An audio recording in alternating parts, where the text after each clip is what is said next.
ADX Florence, the scariest prison ever built. Full crime documentary. The body in the woods. Snow blanketed the Colorado Rockies in silence that night, but the quiet was broken by the faint hum of helicopter blades and the crunch of boots pressing against frozen earth. A perimeter of flashing red and blue lights cut through the dark forest, circling a clearing where deputies stood stiff and wide-eyed. The beam of a flashlight froze on something half buried beneath the snow. A man's hand, pale and stiff, protruded upward like it had been reaching for help that never came. The body was discovered by a pair of hikers who had been drawn off trail by a strange metallic glint. What they found wasn't just a corpse, it was a message. Carved into the snow beside the victim's head, with what appeared to be a piece of jagged glass, were the words, "Florence can't hold us." The dead man's ID revealed him as Eric Dalton, a 42-year-old former corrections officer at the Federal Bureau of Prisons. He had retired 2 years earlier, moving quietly to a small town outside Colorado Springs. Neighbors remembered him as polite, if a little reclusive, and most assumed he just wanted to get away from the darkness he once worked in. But that night, as crime scene techs zipped his body into a bag, it became clear, Dalton hadn't escaped anything. Detective Karen Whitfield of the Fremont County Sheriff's Office was the first to arrive on scene. A seasoned investigator with 20 years in violent crimes, she'd seen her share of staged murders, gang messages, and symbolic killings. But this was different. The phrase scrawled in the snow wasn't random. It was a taunt. And one word stood out more than any other: Florence. ADX Florence. The Alcatraz of the Rockies. The most secure prison in America. Home to terrorists, cartel leaders, mob bosses, and the most dangerous gang leaders the country had ever locked away. It was a place no one escaped from, a fortress built to bury men alive in steel and concrete. So why was a retired officer found dead with that name scratched into the snow? The investigation began quietly but quickly grew into a storm. Dalton's autopsy revealed a chilling detail. He hadn't frozen to death. He'd been suffocated, his trachea crushed by immense pressure. And lodged in the lining of his coat pocket was a small slip of paper with 3 initials scribbled in smudged ink: LMC. Detective Whitfield followed the thread. Dalton had worked in Florence for nearly a decade, rotating between units that housed some of the most feared names in organized crime. Records showed that during his tenure he had frequently been assigned to one inmate in particular, Luis Miguel Castillo, known to law enforcement as El Fantasma, or the Ghost. Castillo had once commanded a powerful Mexican cartel network, until he was convicted of orchestrating a string of killings along the border. He'd been sentenced to life without parole and locked inside ADX Florence's most restrictive wing. The initials LMC couldn't be ignored. But Whitfield faced an immediate wall. The Bureau of Prisons was notoriously silent when it came to ADX operations, and Florence had an unwritten code. What happened inside stayed inside. Correctional officers rarely spoke, and records about inmate discipline were tightly guarded. Still, the evidence was undeniable. Someone wanted the world to know that Florence wasn't as impenetrable as everyone believed. Meanwhile, federal agents stepped in, flooding the case with manpower. The FBI took jurisdiction within days, framing Dalton's death not as a local homicide but as a potential national security threat. The notion that an inmate, or worse, multiple inmates, could reach beyond Florence's steel doors was a nightmare scenario. But as agents scoured Dalton's home, another puzzle emerged. Hidden beneath a loose floorboard in his bedroom, they uncovered a box of old case files, smuggled out of the prison years earlier. Inside were incident reports, disciplinary records, and handwritten notes about specific inmates. One name appeared repeatedly: Castillo. Dalton had kept notes about his encounters with El Fantasma. One in particular described a moment when Castillo whispered something through the food slot of his cell. Florence is a tomb. But even tombs crack. Dalton's notes suggested he'd been unsettled by the man's confidence, like Castillo knew something others didn't. If Dalton had carried secrets from Florence into his retirement, had those secrets gotten him killed? As Whitfield pieced the timeline together, she began to see shadows where they shouldn't be. 3 weeks before Dalton's death, another strange incident had gone unnoticed. A former inmate at a halfway house in Denver was found stabbed in an alley. The man had once been a courier for Castillo's cartel. Police chalked it up to a drug dispute, but now the connection was impossible to ignore. 2 deaths, 2 links to Castillo. And then came the chilling discovery. Surveillance footage from a truck stop near Dalton's home showed a black SUV idling for hours the night he disappeared. The driver never stepped out, the license plates were missing, and when the vehicle finally pulled away, its taillights flickered in a pattern investigators recognized. It was the same signal used by cartel scouts along the border, a code that meant, "all clear." It raised an impossible question. How could cartel operatives be running signals in Colorado, in the shadow of the most secure prison in America, without drawing attention? Unless, of course, someone on the inside was helping them. Detective Whitfield felt the pressure mounting. Every thread pointed back to ADX Florence, but pressing too hard risked stepping on federal toes. Behind closed doors, FBI officials debated whether to go public, fearing a wave of panic if Americans believed the fortress wasn't secure. But Whitfield couldn't shake the feeling that this was only the beginning. Dalton's death wasn't just a hit, it was a message. And the message was clear: Florence wasn't invincible. Late one evening, as she reviewed Dalton's smuggled files in her office, she noticed something odd. Tucked into the corner of a folder was a faded Polaroid photo. It showed Castillo, shackled and glaring, being escorted down a prison hallway. But behind him, barely visible in the blurred frame, was another inmate's face, one Whitfield didn't recognize. Scrawled on the back in Dalton's handwriting were 3 words: "He's not alone." And with that, the floor of certainty collapsed. Castillo wasn't working alone. But the true terror came the next morning when prison officials, under pressure from investigators, reluctantly opened a restricted logbook. One line of ink seemed to burn through the page. Inmate Luis Miguel Castillo, accounted for, but cell inspection reveals signs of tampering with interior wall. If the ghost had found a way to breach even the inside of his ADX cell, what else had he managed to do? The ghost's reach. The news never reached the public. Dalton's murder was quietly reported as an isolated incident, and local outlets gave it only a brief mention before the story disappeared. But behind the sealed walls of ADX Florence, the tension was boiling. Luis Miguel Castillo, El Fantasma, hadn't said a word since the discovery of Dalton's body. In fact, he seemed eerily calm. Detective Karen Whitfield had seen killers feign control before, but Castillo's silence was different. It wasn't the arrogance of a man who thought he was untouchable, it was the composure of someone who knew he already had the upper hand. The FBI authorized a full-scale review of Castillo's prison records. On paper, he was locked in solitary confinement 23 hours a day, under constant surveillance. His meals were delivered through a slot in the steel door. His exercise yard was an empty concrete pit the size of a single-car garage. He wasn't supposed to have contact with anyone. Yet investigators found troubling gaps. Phone logs revealed a call months earlier from Castillo to his lawyer. The number traced back not to a law office, but to a prepaid burner phone purchased in Phoenix. That call had lasted only 72 seconds, but to seasoned investigators, it screamed of coordination. Further digging uncovered another anomaly.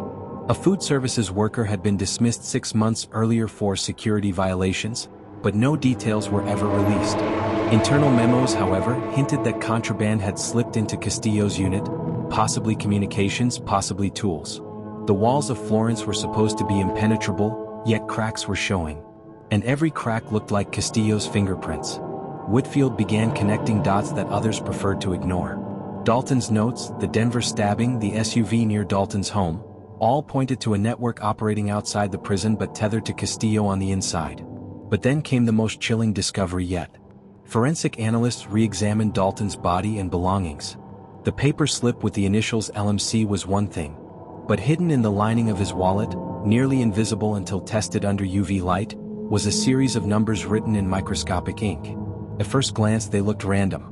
But analysts cracked the sequence. It was a set of GPS coordinates. The location pointed to a desolate patch of land just 10 miles south of Florence. When agents and deputies scoured the area, they unearthed a shallow grave. Inside lay the remains of 2 men. Dental records confirmed their identities. Both were former cartel operatives who had testified years earlier against Castillo during his trial. They'd been missing for years, presumed dead in Mexico. Yet here they were, buried in Colorado soil, practically in the prison's backyard. The message was unmistakable. Castillo's reach wasn't theoretical. He was orchestrating murders from inside a steel cage. And worse, he was cleaning up loose ends. The Bureau of Prisons scrambled. Federal officials ordered Castillo's cell to be stripped bare. His concrete walls were scanned for hidden compartments, his food examined for codes, his few personal items burned. Yet somehow, despite the lockdown, Castillo remained unervingly calm. When agents confronted him about Dalton, he simply smiled. His voice, when he finally spoke, was a low rasp that chilled the room. Florence is a cage for men who fear silence. But silence is how we build armies. The words meant little to some, but Whitfield knew better. Dalton's files had mentioned a phrase Castillo used often with his cartel. The army you can't see is the one you can't fight. Outside the prison, the violence escalated. Within weeks, 2 more bodies surfaced. One was a truck driver in Pueblo whose rig had once been seized in a cartel drug bust. The other was a former DEA informant living under a new identity in Denver. Both murders bore the same signature: suffocation followed by cryptic markings left near the bodies. The FBI's Denver office pushed for a narrative that these were cartel revenge killings, unconnected to Florence. But Whitfield disagreed. She noticed that each victim had some link not just to Castillo, but to Dalton's stolen files. It was as if someone had accessed the very notes Dalton had hidden under his floorboards, and was methodically erasing names from the list. That realization hit like a blade. Whoever was helping Castillo wasn't just passing messages, they had access to inside information. Dalton hadn't been killed because he was a random former guard. He'd been killed because he had records. Records someone wanted silenced forever. Whitfield's instincts told her the conspiracy wasn't limited to cartel operatives lurking outside prison walls. Someone inside Florence, a guard, an official, maybe even multiple staff, was feeding Castillo exactly what he needed. Her suspicion deepened after a tense meeting with Warden Malcolm Greaves. A cold, rigid man with a reputation for crushing dissent, Greaves bristled at Whitfield's questions. He insisted ADX was secure, that no inmate has ever escaped and no inmate ever will. His refusal to acknowledge the killings tied to Castillo reeked of either pride or complicity. When Whitfield pressed about the dismissed food services worker, Greaves cut her off sharply. "That incident is closed. You're wasting time chasing ghosts." But Whitfield couldn't ignore it. Ghosts, after all, was exactly what Castillo wanted people to believe in. Then late one evening, Whitfield received a tip. An anonymous call came through her office line. The voice was distorted, metallic, impossible to trace. The caller uttered only 10 words before hanging up. "He already has a key. Look under cell 12. The next morning, Whitfield and a team of federal agents demanded a search of Castillo's unit. Under the weight of FBI pressure, Warden Greaves relented. When they pried open a loose tile in the shower of cell 12, a cell 2 doors down from Castillo's, they found it. A small metal key wrapped in cloth. The key wasn't for a door. It was for a handcuff. The discovery sent shivers through the investigation. ADX Florence was supposed to be escape-proof, designed so that not even a spoon could be smuggled in without notice. Yet here was undeniable proof. Castillo's network had already penetrated the system deeply enough to sneak in contraband designed for restraint removal. And if there was one key, how many more existed? Whitfield barely had time to process the gravity before another bombshell landed. A young correctional officer recently assigned to Castillo's block vanished on his drive home. His car was found abandoned on a rural road, door open, engine still running. In the passenger seat sat a note, written in the same jagged hand as the snow-carved message beside Dalton's body. "Florence can't hold us." The case was no longer about one inmate. It was about the prison itself. For the first time, Whitfield considered the unthinkable. Maybe Castillo didn't need to escape ADX Florence. Maybe he was turning the prison into his new command center. A fortress not against him but for him. And as the FBI scrambled, she knew the next move would be his. The prison that spoke back. The disappearance of the young correctional officer sent shockwaves through Fremont County. Families of guards at ADX Florence were suddenly terrified. If a prison designed to contain the world's most dangerous men couldn't protect its own staff, what chance did anyone else have? Detective Karen Whitfield hadn't slept in days.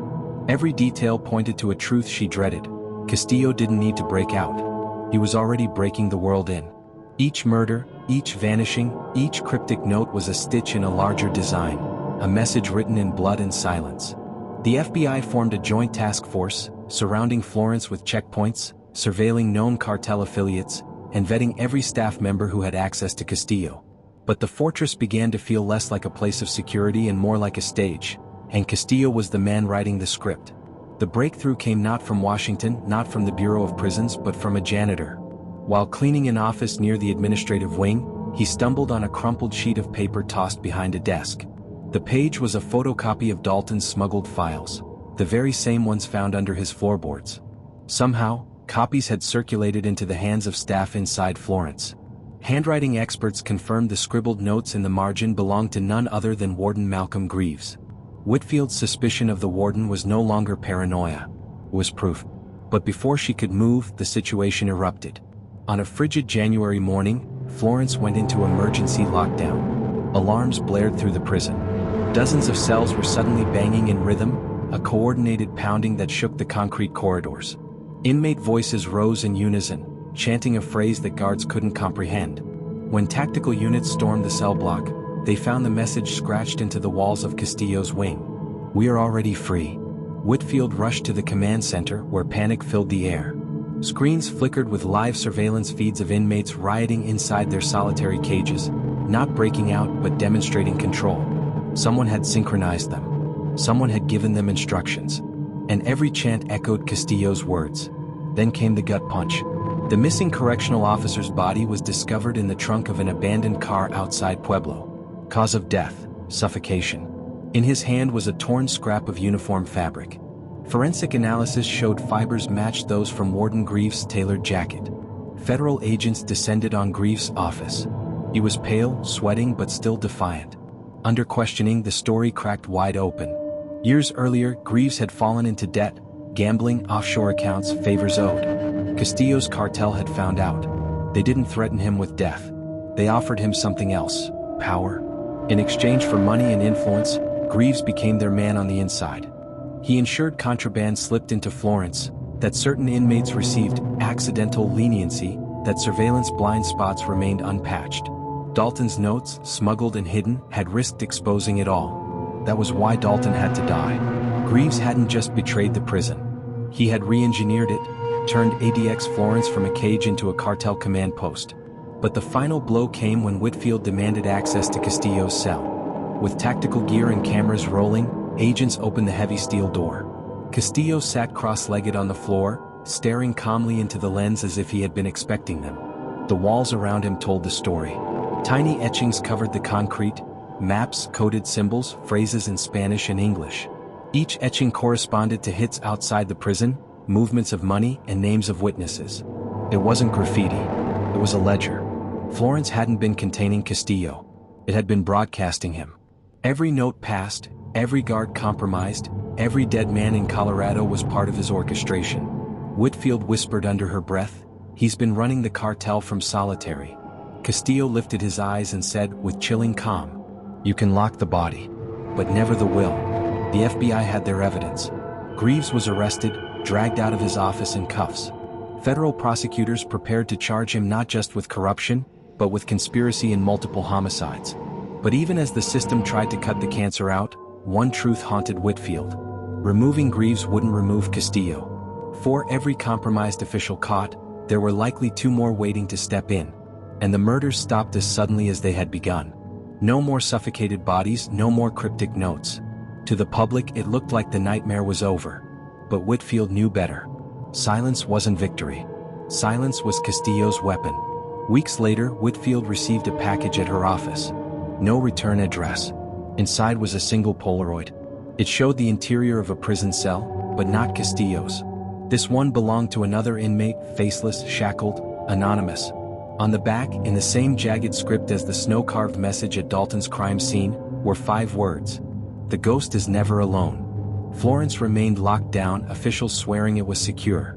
Politicians reassured the public, calling ADX the safest prison in the world. But Whitfield carried the photograph with her everywhere. It was the reminder that scared her most. Castillo didn't need to escape Florence. He had already turned it into his empire. And as the snow fell again in the Rockies, she wondered how many more bodies would surface before anyone dared admit the truth. The scariest prison ever built was no longer a cage. It was a throne.